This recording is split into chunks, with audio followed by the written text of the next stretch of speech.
bocah iki durung mekeng praloyo. Dereng. Ya. Aku njaluk sabyanmu. Nggih. Atrapo. Kula. Ya kowe karo madangmu. Ayo, Mas. Ya, Dik. Wis. Atrak sing becik, sedakep. Merem. Bocah. Ayo bocah.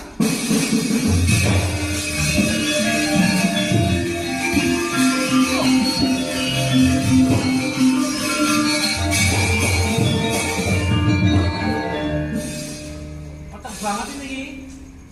Kowe ngopo? Saya kan madam. Wis rampung lho.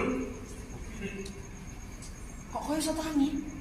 Ya wong iki disadani iki mau. Sadani. Nggih, nggih, nuwun. Wong iki kae iki bocah iki ngono mekeng praloyo. Oh. Sarene iki mau sing nemokke jeneng Sila Sakarone. Nggih. Coba dangunen jenenge sapa? Terus bapak karo biyune iki ning endi? Ah, Fong sing sesang. apa kita Cina wae fongseng. Lah iya. Tekan nganggo basane dhewe. Jenengmu sapa? Ora ngerti.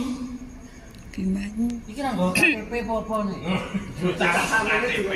duwe KTP to. Umurmu pira? Astagfirullah. Iki piye to? Iki ketoke iki mung urip tok nek mboten mudun napa-napa. Anu bapak ibuke ning ndi?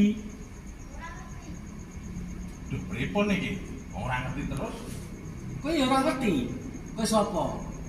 Iki ning ndi to? Tapi iki dandan ngene ora ngerti iki ning ndi. Iki ning gedung wayang ora Singosari. Ora ngerti. Kira ngerti apa-apa? Jenengmu ora kelingan. Aduh ya ampun. Wis Niki wis pripun? Suwanto lan jeneng sira Suwaro. Suwarto. Oh Suwarto.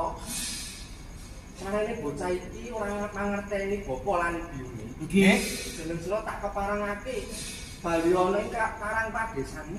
Oh, ngaten. Bocah iki sing bakal tak daku minangka dadi putra panjenengan ingsun. Oh, ngaten. Nggih. Dipun. Menawi ngaten kepangan kula nyuwun pamit. Mampira ning pantian iki. Nggih. Oke. Ayo, matur nuwun. Bocah